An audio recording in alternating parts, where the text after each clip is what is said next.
Hello everyone, this is a presentation over the communication process. Your previous assignments have touched on this a little bit, but we're going to talk about it in a little bit more detail. During this video, feel free to pause it whenever you need to. You should be taking notes, so if I go a little too fast, which I probably will, just pause the video and then you can catch up on your notes and then press play again. Alright, so for our intro, we're talking about communication in general. What is it? It was actually derived from the Latin word communis, meaning common, right? Almost everybody communicates in one way or another. In general, it refers to the reciprocal, which means back and forth. I talk to you, you talk to me. There's feedback, hand gestures, posture, something. And it's an exchange of information, ideas, facts, opinions, beliefs, feelings, and attitudes through verbal or nonverbal means between two or more people. Here's a cool quote by Robert Anderson. Communication is the interchange of thoughts, opinions, or information by speech, writing, or signs. You don't have to add that into your notes. Here's the breakdown of the overall process. This is going to show you the main parts. You have person A, person B. We'll start on the left with the sender. The sender is going to be the person who's actually, obviously, sending the message. The referent, the little bubble above. Let's see if I can get my pointer on here. This little guy right here, the referent, that's going to trigger this person to be the sender. They're going to encode the message. Encoding meaning, how can I express this message in a way for this person to understand, right? What if this person speaks a different language? Or what if they are hard of hearing? What if they're not paying attention? There's a lot of things that could be going on with this person. So the sender, person A, encodes the message in a way that they think will make person B understand. Now, does that always happen? No. Do they always express the message the way they should?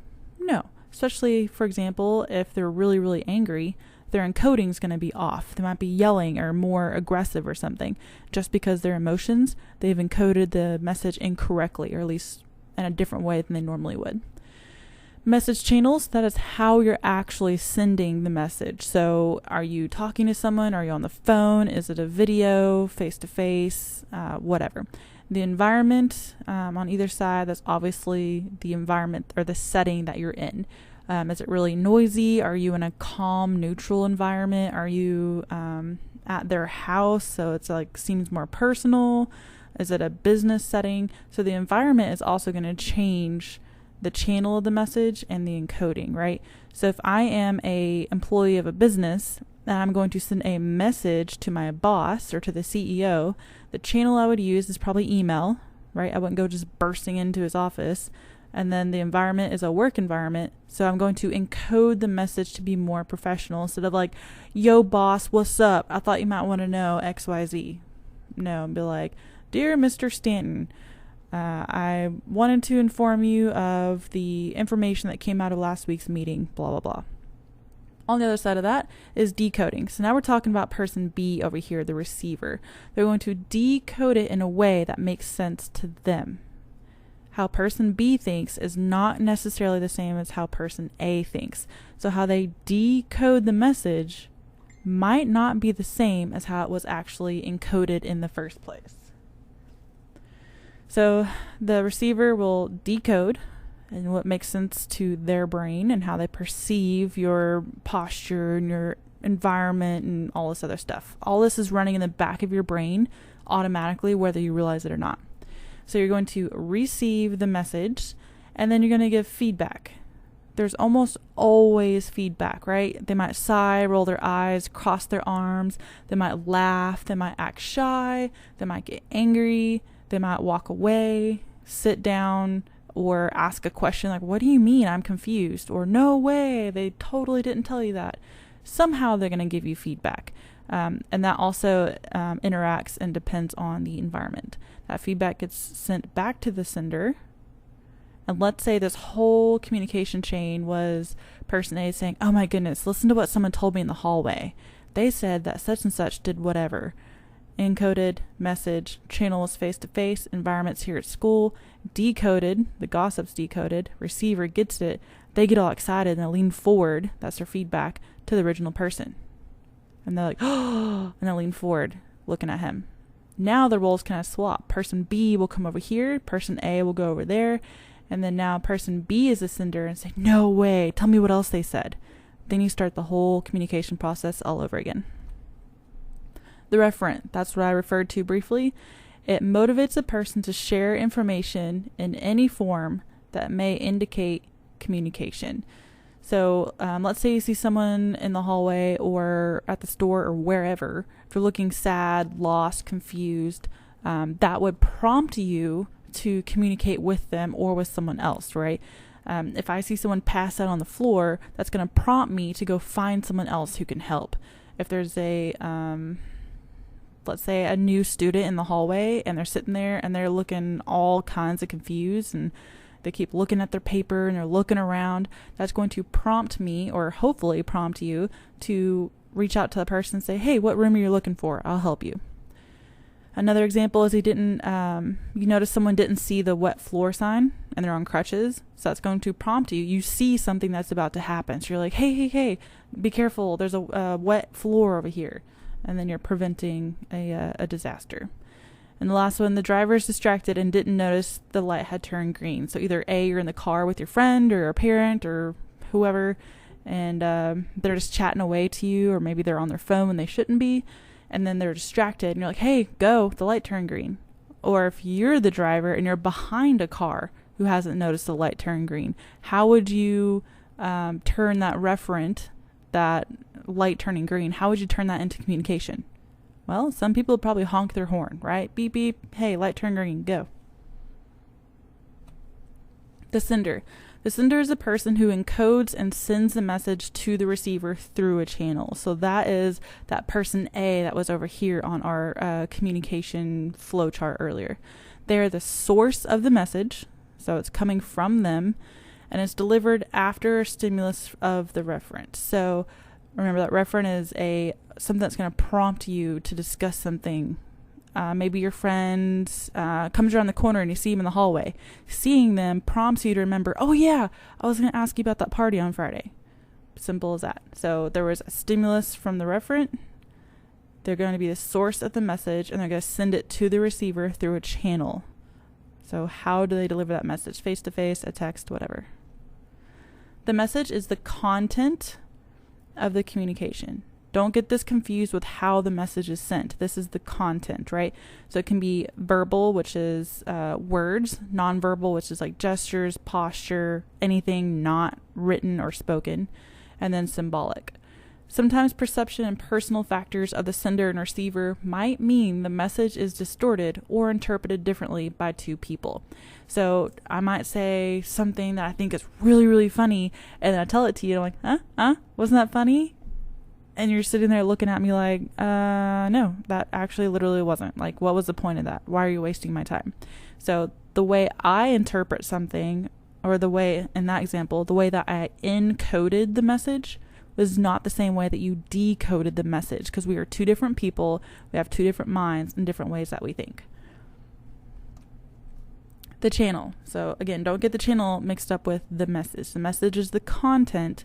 The channel is the medium. So how is that message being sent or received? So there's some examples up here. It could be social media, it could be phone calls, face-to-face, email, text messages, voicemail, videos, blog. I mean, you name it. There's a bajillion ways to talk to people nowadays. It can include your senses, so hearing, touching, smelling, seeing. So like I can see you if I'm talking to you face-to-face, but I can't if I'm through text. If we video chat, I can see you and I can hear you, but I can't touch you and smell you. So whenever your senses start getting involved, remember that's the medium or the channel, not the message itself. This is how it's sent, right? There are some things to consider. So availability. If I need an answer right now, it'd probably be better off if I just called you instead of sending a text message, right? If they're not available, or they're not by their phone, or they didn't hear the ding of the text message, then that puts me in a bind. Message type. So if you have different emotions, then you want to consider your message type. If you, let's say, are breaking up with a boyfriend or girlfriend, and you are really, really emotional, maybe you should consider doing a face-to-face type of communication instead of text messages, because things can kind of get misunderstood in an email or a text message. Technology. So if I want to talk to someone and they don't have a phone and I'm trying to text them, obviously it's not going to work, right? Sometimes there's issues between Android and Apple products, that sort of thing. So just keep that in mind. Maybe their phone died or something. Try a different channel, a different way of sending the message if one of these is failing you. Timing. So what time of day are you going to message someone? I wouldn't be emailing my boss at 3 o'clock in the morning to ask a question. If I don't know, if I was trying to follow up on a conversation that I had with someone at work, I wouldn't wait 3 weeks to message them about it. You should probably do it that day or the next day. And then suitability too. Again, I'm not going to roll up in my boss's office and be like, "Sup, dog? So, what's going on? How's the business, yo?" That is not suitable for the situation, okay? So how you send the message, the medium is the channel. All right, we have a couple of classifications here, 4 to be exact. In your notes, I would label them 1, 2, 3, and 4 just to help keep you organized. Visual. So these are facial expressions, body language, posture, gestures, pictures, written words, emails, social, like you get the point. If your eyeballs are involved, that's going to be visual. I can see you rolling your eyes, or I can see you shifting your body weight and crossing your arms. Maybe your posture is slumped. Maybe you're gesturing or giving me a thumbs up. On a more of a technology side of things, I can see a picture. I can read the email. I can see your post on Facebook or Instagram. So all those are going to be classified as visual. So make sure you're writing all of those in your notes. The second one is auditory. So these are things that you hear. Spoken words, sounds, telephone, radio, voicemail, even videos, which is a combination of the visual and auditory. So right now you are listening to me. So my channel of communication and the way I'm sending a message to you is mainly auditory, but also with the backup of visual since I have these PowerPoint slides. So auditory, it's heard, visual, you see it. Third one is tactile. These are things that you feel. So touch sensations, therapeutic touch. If you're comforting someone, you might like rub their back or put your hand on their shoulder, or give them a hug, that sort of thing. So things that are felt would fall into category number 3. Last one, combined channels. So audio-visual media, consoling someone. So if I'm not just patting your back quietly, I'm talking to you and I'm saying, hey, it's going to be okay. I smile at you and then I pat you on the back. Now I've combined 1, 2, and 3, which is technically using channel number 4. Let's say you're doing a vlog on YouTube. People can see you, obviously, on the video. They can hear you, but there's going to be no tactile here. So you're going to have a combined 1 and 2 audio visual. The receiver, so that's going to be person B, and these roles can swap repeatedly because as soon as I tell you a message, you understand it and you respond to it. If you're the next person to talk, then our roles have swapped. Now you're the sender and I'm the receiver. So the receiver is a person or group of people, right? Because right now I could be talking to a group of people if multiple students are watching this video. And it's intended to receive the message. That's the whole point. You're going to decode and interpret. All that means is you're going to understand the message. You're also called the decoder. So you could have the sender and the decoder. They're kind of interchangeable terms. You're expected to have the ability and skills to get, decode, and understand the message. You're expected by the sender. So if I am speaking to you guys in class, I would expect you to be able to hear me, to understand English, to understand that you need to be quiet and listen to what I'm saying, that you need to take notes and decode this information as educational information, right? I'm not like being all emotional and stuff. This is just factual information that we need to learn. All those are wrapped up in my expectations as the sender to you as the receiver. Make sure all this stuff gets into your notes. Feedback.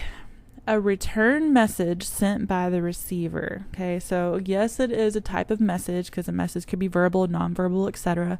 But this is sent by the receiver back to the sender. This is your reaction. Okay, so it could be a positive reaction, it could be a negative. It doesn't matter. Some say this is the most essential part of the communication process because it shows that the receiver has understood the primary message sent by the sender. So if I say a joke and you laugh, then I know that you understood the joke. Okay? If I am telling you about something that happened that I'm really sad about and you go, "Aw," okay, that tells me you understood the reason why I was sad in my story about it. The process is complete. The communication process is complete once feedback has been given. Okay, so if I'm telling you like, okay, listen, the other day my boyfriend said this and that and blah, blah, blah. Can you believe it? And then you just stare at me. Like you don't say anything. You don't have a posture. You don't make a gesture. Like there's nothing. There's no feedback at all. I'm going to be staring at you like, did you hear me? Like, do you care? Like, what's going on? This is weird. So it's very, very, very abnormal for there to be no type of feedback sent back from the receiver to the sender. There's usually always something, even if it's not a verbal message. And obviously the last one, it can be verbal or nonverbal. So once you have encoded the message, sent it, and they've decoded it, you automatically expect mentally to go ahead and get that feedback in return. If you don't get that feedback, for example, when I'm lecturing in class, and I ask a question and everyone's just silent, then that tells me that y'all are half asleep, not paying attention, or you simply just don't want to talk. Probably the former. All right, verbal and nonverbal communication. Both of those are apparent in this picture right here because he is banging his fist on the desk and he's like, "This is terrible, brr, brr, brr." So he's using verbal and nonverbal combined. Verbal communication. This is a medium that is spoken or written. Emphasis on spoken or written. Most people think verbal is only spoken, but it's not. It's the use of words. So it's a combination of several words for a specific meaning. Language, vocabulary, pacing, tone, timing, relevance, all these things. And we'll talk about denotative and connotative meaning in a future lesson. But when you are giving verbal communication, it's important to keep these things in mind. So if I'm speaking to someone, either speaking or writing a letter, I would expect that they would understand English because that's the language that I speak. Vocabulary, if I am using a whole bunch of really big words, then I can't really expect the other person to fully decode and understand my message. Pacing. Sometimes that's one thing that I struggle with a little bit because I talk kind of fast. So in this video, you're probably having to pause it a few times to write down some of the things I'm saying or things that are on the slide. You're pacing. Let's say you are telling a scary story and you're like, and then, the floorboards were creaking and there were spider webs everywhere and suddenly the door swings open, right? That's pacing. It's either slow or fast. Your tone is kind of related to emotions. So if I'm like, hello, or, oh, hi, I'm saying hello both ways, but my tone is completely different. Timing, so when are you going to be talking to someone? Relevance. Sometimes people will talk about things that are off topic or it's not really relevant to what you're talking about, which either means they don't care or they're not listening. Denotative and connotative meaning are the associated positive or negative meaning that you have with that word. Again, we'll talk more about that in a future lesson. Subtypes. So obviously we have spoken because we tend to think of spoken communication when we think of verbal. Written, and it does include telecommunication, which is on your phone because I'm speaking to you, and electronic, since it's written. That could be social media or even like a text or an email. Nonverbal communication. This is a medium without words. So that's kind of encompassing everything as long as a actual word is not being used. It does include the 5 senses and body movements, and it's a more accurate way of communication because it actually conveys what someone is truly feeling or how they're truly reacting to the meaning of the message.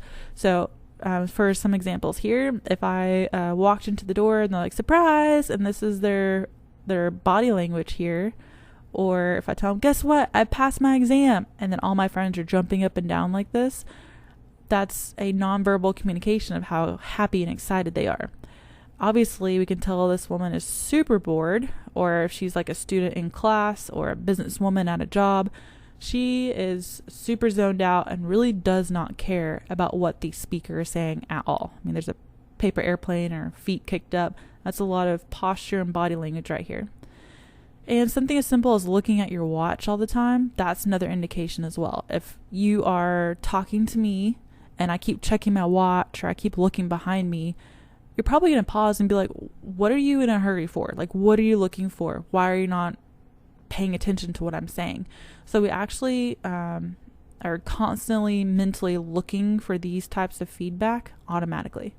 Some examples are going to be touch. So I could, pat you on the back, whatever. Eye contact. If I'm maintaining eye contact in our culture, that shows I'm being respectful and I'm listening to what you have to say. Facial expressions, obviously, if you're smiling, frowning, whatever, that's going to clue me in. Your posture. Are you slumped and bored like this? Are you sitting up and taking notes? Are your arms crossed, telling me that you're upset? How you walk. So are you sprinting? Are you kind of lazily walking along slowly? Whatever. You can even usually tell if a person's mad just by the way they're walking. Gestures. So thumbs up, peace sign, whatever. And even sign language. Physical appearance. So do they have like messy hair, bloodshot eyes, and whatever that can clue you in on what's going on with that person. Sound, and then silence is actually a really good one that people don't remember. So nonverbal, again, if I'm giving this whole lecture in class and then I'm like, okay, so what do y'all think about nonverbal communication? And there's silence. You are communicating to me that you are not paying attention or you're a little apprehensive about speaking up in class.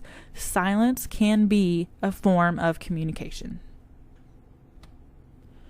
All right, now we're going to talk about levels of communication. This is our last section for the video. So formal communication follows the lines of authority. It's used in organizations to achieve business goals. So lines of authority, I have a boss who has a boss, who has another boss, who has a CEO, who's the owner of the company. So the CEO will say something and it gets passed down to the vice president, who passes it down to the department head, who passes it down to the supervisor, who then passes it down to me, that sort of thing. And it's for business goals. So this is communication about, hey, this paperwork is due by Friday. We're having a company Christmas party, whatever. So here's some examples. The company CEO gives directions to the vice president, who passes the same information down to department managers. So instead of just sending it to whoever, you have to follow the lines of authority, right? So I would send information to my boss, who would send it to the principal, who would then send it to the superintendent here at the school.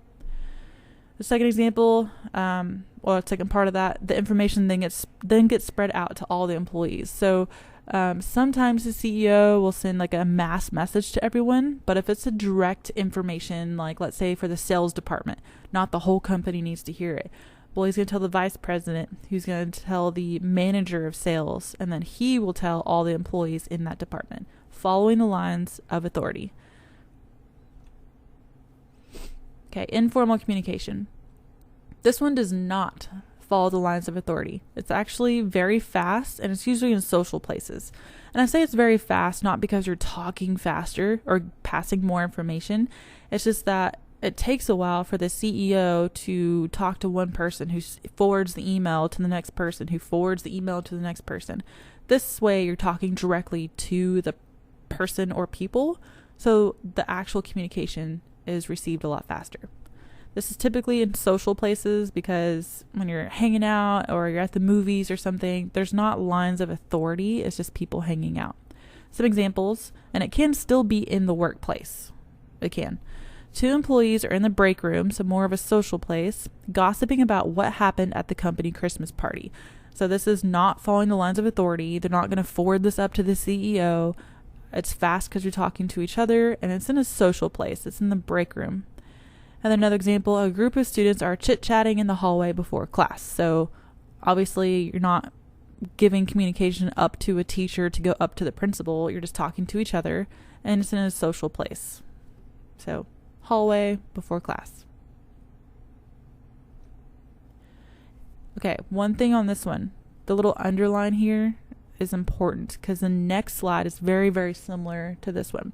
Intrapersonal communication. So it takes place within a person, and it's self-talk. So you're talking to yourself like, oh, I got to remind myself later. I got to go to the store and I got to get milk, whatever. This provides a person with the chance to assess self or a situation before acting on it, and it can change your behavior. Some examples, a new student on the first day of school is thinking, okay, I can do this. I'll meet new friends and it'll be a good day. You're talking to yourself and you're assessing yourself or the situation. They're convincing themselves to be positive. And then you have a person who's running and they're like, oh my gosh, my lungs are burning, I'm tired. Maybe I'll just do half a mile. Then their behavior actually changes because they were thinking negatively and they decided to stop running. That's intrapersonal communication. Now we have interpersonal communication. That's where two or more people are interacting. The most common forms are just your daily life, right? You're talking to a friend, video chatting with a family member. This is your day-to-day interaction with really anybody. So it's you talking to one person or a whole group. Public communications, so that's a large group of people. It's not really defined by a certain number. It does require skills to influence people and media material to reach them clearly and loudly. So, for example, this could be an example of public communication because I have several students that will be listening to this. The skills required, I have to speak clearly. I have to make sure I'm explaining things. I have a little laser pointer on the screen for you to follow. The media material to reach them clearly and loudly would be these slides that I'm using. Some examples would be a local news station broadcasting a story report, or a principal speaking in the microphone, which would be the media material, at a pep rally. That would be your large group of people. One-way communication. So those are delivered to the audience without constant feedback. So for example, if I'm at the front of the classroom and I'm giving a lecture, that is one-way communication. You are just sitting there. I'm not expecting you to have a reaction to every sentence that I say. I know that you're just listening. Another example is creating a YouTube video for others to watch later. So that again is one-way communication. All right, that's the end of the slideshow. Please make sure you have your notes written because you are going to submit it for an assignment. If you need to, rewind back and you can watch any of this again. So see y'all later.